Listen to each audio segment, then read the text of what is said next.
नमस्कार,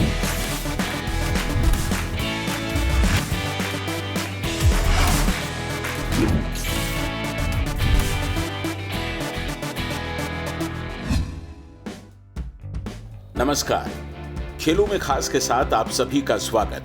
मैं हूं संजय बैनर्जी। आज 29 अगस्त यानी खेल दिवस है। इस अवसर पर आप सभी को शुभकामनाएं। Our sports content is pure as 24 karat gold.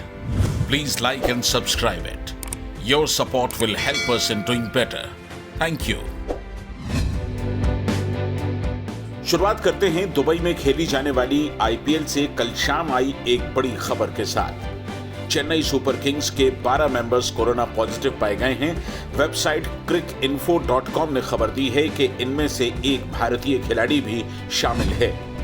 इसके अलावा सीएसके टीम मैनेजमेंट के सीनियर ऑफिशियल्स और उनकी पत्नी के अलावा सोशल मीडिया टीम से जुड़े 2 मेंबर्स भी शामिल हैं। अब टीम को 7 दिन और क्वारंटीन में रहना होगा और इसके बाद चौथा कोरोना टेस्ट होगा। इसकी रिपोर्ट नेगेटिव आने के बाद ही खिलाड़ी ट्रेनिंग शुरू कर पाएंगे। इस मामले पर नीति रावत की रिपोर्ट।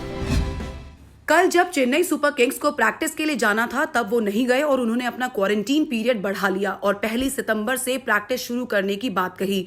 प्रैक्टिस के लिए सबसे पहले चेन्नई पहुंचने वाली टीम ने अपने क्वारंटीन टाइम को खुद ब खुद क्यों बढ़ा दिया, ये समझ से परे था। चेन्नई सुपर किंग्स के प्लेयर सबसे पहले 14 अगस्त को चेन्नई पहुंचे। यही नहीं, इस टीम ने दुबई पहुंचने में भी देरी नहीं की। बीसीसीआई ने सभी फ्रेंचाइज को 20 अगस्त के बाद दुबई पहुंचने की सलाह दी थी और सीएसके उसके अगले ही दिन दुबई पहुंच गई। फिर हैरत की बात यह भी थी कि सीएसके ने अपने इस फैसले की कल शाम तक कोई भी वजह नहीं बताई। लीग के प्रोटोकॉल के मुताबिक सभी का एयरपोर्ट पर एक टेस्ट कराया जाना था और उसके बाद पहले, तीसरे और 5वें दिन एक टेस्ट होने थे और इन तीनों टेस्ट की रिपोर्ट नेगेटिव आने पर ही प्रैक्टिस की अनुमति मिल सकती थी।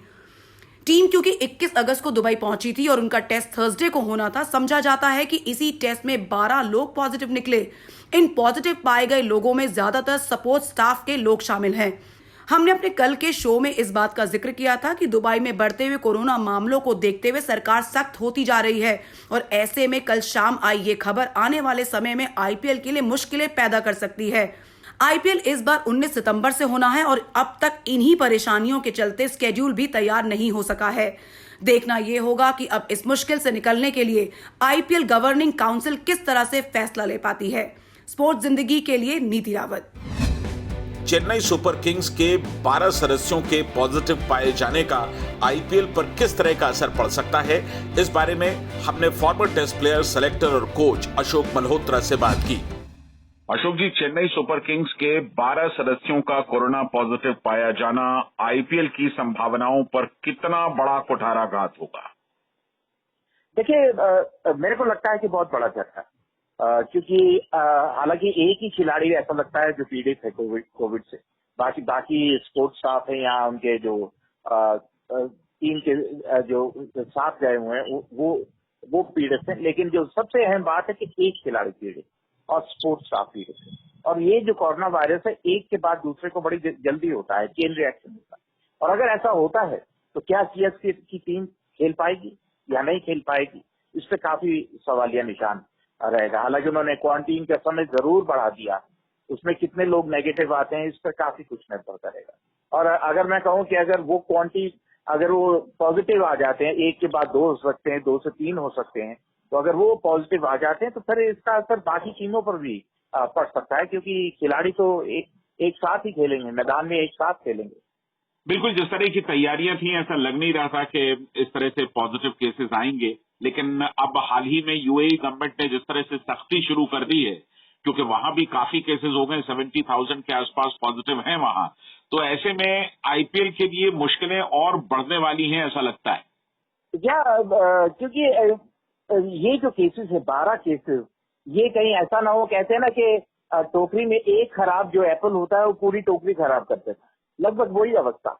एक कोविड वायरस के चलते जो पीड़ित होगा वो पूरी टीम का मटियामेट कर देगा, पूरी टीम को सत्यानाश कर देगा और उसके बाद पूरे आईपीएल का सत्यानाश होने की संभावना हो सकती है। तो मैं यही अपेक्षा कर सकते हैं कि होप के जो अगला उनका जो कोविड टेस्ट हो वो नेगेटिव आए और क्वारंटीन जो 6 दिन से शायद उन्होंने 12 दिन कर दी है, उसके बाद शायद नतीजे उनके हक में आए तो आईपीएल को शायद सुविधा होगी, आसानी होगी। लेकिन अगर नेगेटिव आते हैं या कोविड पॉजिटिव आते हैं तो फिर मेरे को ऐसा लगता है कि आईपीएल वालों को सोचना पड़ेगा। चिंता का विषय, आईपीएल के साथ यूएई वाले भी इस पे नजर रखते होंगे कि हालांकि बायो बबल आपने जरूर बनाया, अगर बायो बबल के बावजूद इस तरह के पॉजिटिव आ रहे हैं तो फिर चिंता का विषय तो निश्चित रूप से संजय।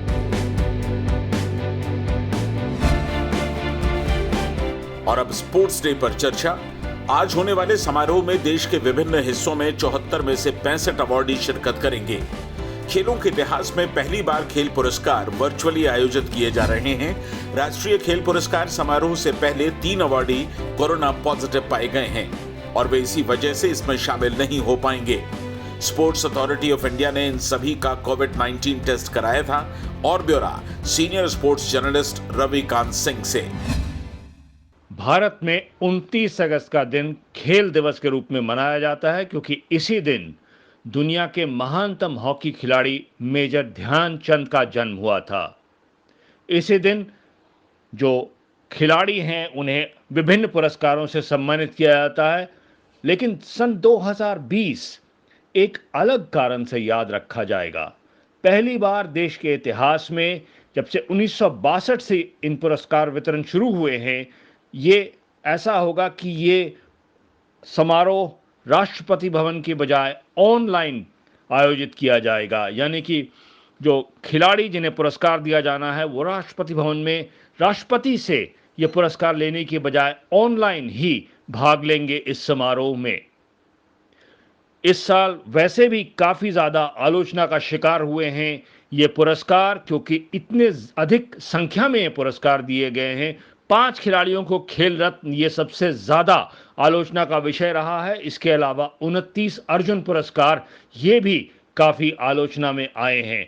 लेकिन चाहे जो भी हो, इस बार के पुरस्कार वितरण समारोह का अनुभव बिल्कुल अलग होगा, क्योंकि ये हर खिलाड़ी के जीवन में सिर्फ एक बार ही आता है। इस तरह का मौका जब आप अर्जुन पुरस्कार या खेल रत्न या जो प्रशिक्षक हैं वो द्रोणाचार्य अवार्ड से सम्मानित किए जाते हैं।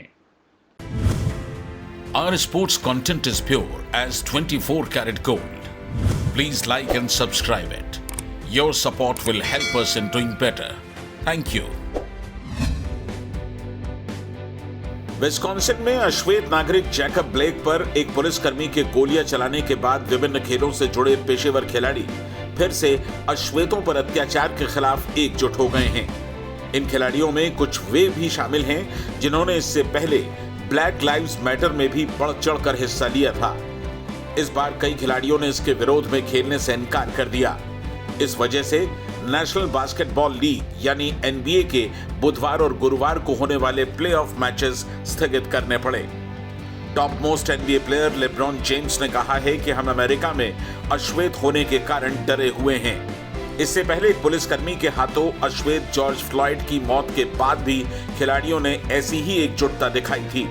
इसके बाद ही ब्लैक लाइव्स मैटर अभियान चला था।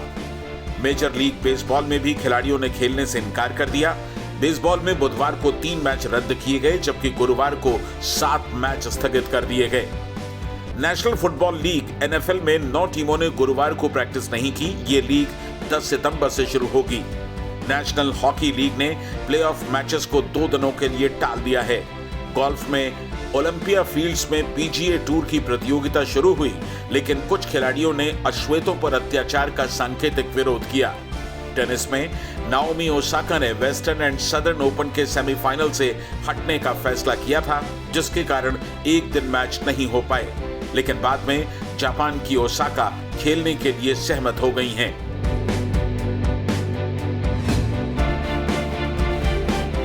अमेरिका की बॉब और माइक ब्रायन की दिग्गज टेनिस जोड़ी ने गुरुवार को इस खेल को अलविदा कह दिया।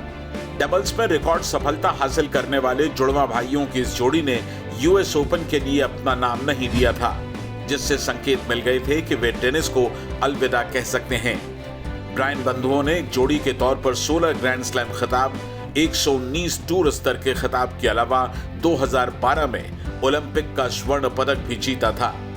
ये जोड़ी एटीपी डबल्स रैंकिंग में 10 सीजन के अंत तक टॉप पर रही। इस जोड़ी की 2007 में अमेरिका को डेविस कप जिताने में भी अहम भूमिका थी। दोनों भाई 42 साल के हैं। कैलिफोर्निया में जन्मे ब्रायन बंधु पहले ही कह चुके थे कि 2020 एटीपी टूर उनका लास्ट सीजन होगा। इस जोड़ी ने यूएस ओपन में एक साथ 5 डबल्स खिताब जीते। 2014 में यूएस ओपन में रनर्स अप रहे जापान के केई निशिकोरी कोविड-19 की तीसरी जांच में नेगेटिव आए हैं। इससे पहले उन्हें 2 टेस्ट में पॉजिटिव पाया गया था। हालांकि उन्होंने सोमवार से शुरू होने वाले ग्रैंड स्लैम टूर्नामेंट से हटने का फैसला किया। निशिकोरी ने बुधवार को अपने मोबाइल ऐप पर लिखा कि वो धीरे धीरे अभ्यास वापसी को तैयार हैं, लेकिन 5 सेट के मैचेस में पार्टिसिपेट करने के लिए अभी तैयार नहीं हैं। खेलों में खास में आज का सफर यहीं तक। स्पोर्ट्स वीडियोस, ब्लॉग्स और अपडेट्स के लिए आप हमारी वेबसाइट sportszindagi.com विजिट कर सकते हैं। हमारी ईमेल आईडी है connect@sportszindagi.com। कल फिर मुलाकात होगी। अपना ख्याल रखिए और जुड़े रहिए स्पोर्ट्स जिंदगी के साथ। नमस्कार।